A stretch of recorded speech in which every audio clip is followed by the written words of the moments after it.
സിനിമയുടെ ഒരു റേഞ്ച് തന്നെ ഇത് കാണിക്കുന്നുണ്ട് കേട്ടോ. പഴയ പടങ്ങളൊക്കെ പോലെ നല്ല റേഞ്ച് കാണിക്കുന്നുണ്ട്. ഇൻ്റർവ്യൂ നല്ല പടമാണ്. ചില ഒരു മോശമൊന്നുമല്ല. ഇൻ്റർവ്യൂ എനിക്കൊരു ക്രിഞ്ച് പോലെ തോന്നിയായിരുന്നു. പക്ഷേ ഇൻ്റർവ്യൂ പടം നല്ല ലെവലായിട്ടുണ്ട് കേട്ടോ. കുഴപ്പമില്ല. മസ്റ്റ് വാച്ച് പടം തന്നെയാണ്. ആ ഒരു ഇതാണ് പോയേക്കുന്നത് കേട്ടോ. കോടതി കുടുംബ കോടതി ഒരു കഥയായിട്ടാണ് പോയേക്കുന്നത്. കുഴപ്പമില്ല, നല്ല പടമാണ്. കാണാതിരിക്കാണെന്നുള്ള നല്ല സിനിമ തന്നെയാണ്. മോശമല്ല. അവകാശ സിനിമയാണ് ഇത്. വ്യക്തമായൊരു വിവാദ സിനിമ തന്നെയാണ്. ഈ സിനിമ ബ്ലോക്ക് ബസ്റ്ററാണ്. എല്ലാ സ്ത്രീകളും എല്ലാ പുരുഷന്മാരും വ്യക്തമായി സിനിമ കണ്ടിരിക്കണം. ഇതൊരു അജണ്ടയോടുകൂടി എടുത്ത സിനിമ തന്നെയാണ്. വിവാദ സിനിമയാണ്. അടിപൊളി റൈറ്റിംഗ്, അടിപൊളി. ആസിഫ് അലിയുടെ പെർഫോമൻസ് അടിപൊളി, സ്ക്രിപ്റ്റിംഗ് അടിപൊളി, ക്യാമറ, BGM എല്ലാവരും, ജഗദീഷ് അതുപോലെ തന്നെ ആസിഫ് അലിയുടെ താരനിരയെല്ലാം നല്ല സൂപ്പറായിട്ടുണ്ട്.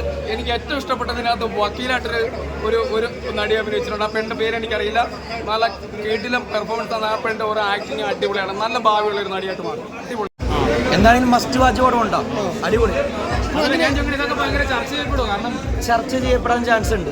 കാരണം ഇതുവരെ മലയാളത്തിൽ ഇങ്ങനത്തെ ഒരു പടം ഇറങ്ങിയിട്ടില്ല ആണുങ്ങൾക്ക് കൊണ്ട് സംസാരിക്കാനായിട്ട്. തീർച്ചയായിട്ടും എന്തുകൊണ്ട് സംസാരിച്ചുകൂടാ? പുരുഷന്മാരെ കൊണ്ട് സംസാരിക്കേണ്ട ഇവിടെ ആരെങ്കിലും. എന്തായാലും മസ്റ്റ് വാച്ചാണ്. ആണുങ്ങളെല്ലാവരും കാണുക. ആസിഫ് അലി കിണ്ണനാണ്, പിന്നെ പറയേണ്ട ആവശ്യമില്ല. ആസിഫ് അലി പൊളിയാണ്. ഓക്കെ, നല്ല ഇൻട്രസ്റ്റിംഗ് ആണ്. ആസിഫ് അലി നന്നായിട്ട് ചെയ്തിട്ടുണ്ട്. Family entertainer. എല്ലാവർക്കും ധൈര്യമായിട്ട് ഒന്ന് കാണാം. സൂപ്പർ. അടിപൊളി.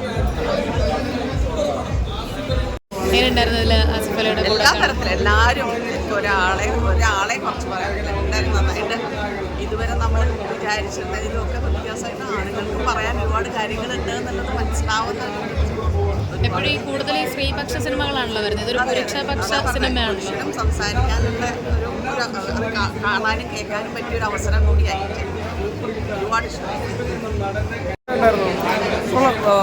തിയേറ്റർ വാച്ച് മൂവി തന്നെയാണ്. ആസിഫ് അലിയുടെ ഒരു വെറൈറ്റി മൂവി. പ്രസന്റ് ലൈഫിൽ നടക്കുന്ന ഇൻസിഡൻസ് ഒക്കെയാണ് പടം പറഞ്ഞു പോകുന്നത്. അപ്പോൾ അത് തിയേറ്റർ വാച്ചുമായിട്ട് കണ്ടിരിക്കാനുള്ള ഒരു നല്ല പടം മേക്ക് ചെയ്തേക്കുന്നത്. പെർഫോമൻസ് വൈസ് ആണ് ഓക്കെയാണ്. ഫാമിലിക്കാണെങ്കിൽ ഇഷ്ടപ്പെടുന്ന രീതിയിലാണ് പടം മേക്ക് ചെയ്തത്. സ്ത്രീകൾക്കെതിരായിട്ടുള്ളൊരു സബ്ജക്റ്റ് ആണെന്ന് പറയുന്നത്. അതെ, പ്രസന്റ് ലൈഫിൽ നടക്കുന്ന ഒരു ഇൻസിഡൻസ് ആണ്. സ്ത്രീകൾ നമുക്കിപ്പം സ്ത്രീധനത്തിൻ്റെ ഒക്കെ പേരിൽ പുരുഷന്മാരെ അനുഭവിക്കുന്ന ഒരു പീഡനം എന്നുള്ള രീതിയിലാണ് പടം പറഞ്ഞു പോകുന്നത്. കോമഡി എങ്ങനെയാണ്? നല്ലതാണ്. സ്ത്രീകൾ ഫേക്ക് കേസ് കൊടുക്കുന്നുണ്ട്, ഇല്ലെന്നല്ല. പക്ഷേ ഇത് മാത്രമാണോ സത്യം എന്ന് നോക്കണം. പുരുഷനെതിരെ ഒരുപാട് സ്ത്രീകൾ ഫേക്ക് കേസ് കൊടുക്കുന്നുണ്ട്. പക്ഷെ അത് മാത്രം പ്രൊജക്റ്റ് ചെയ്തോ എന്ന് എനിക്കൊരു സംശയം. പക്ഷേ സ്ത്രീകളുടെ പ്രശ്നം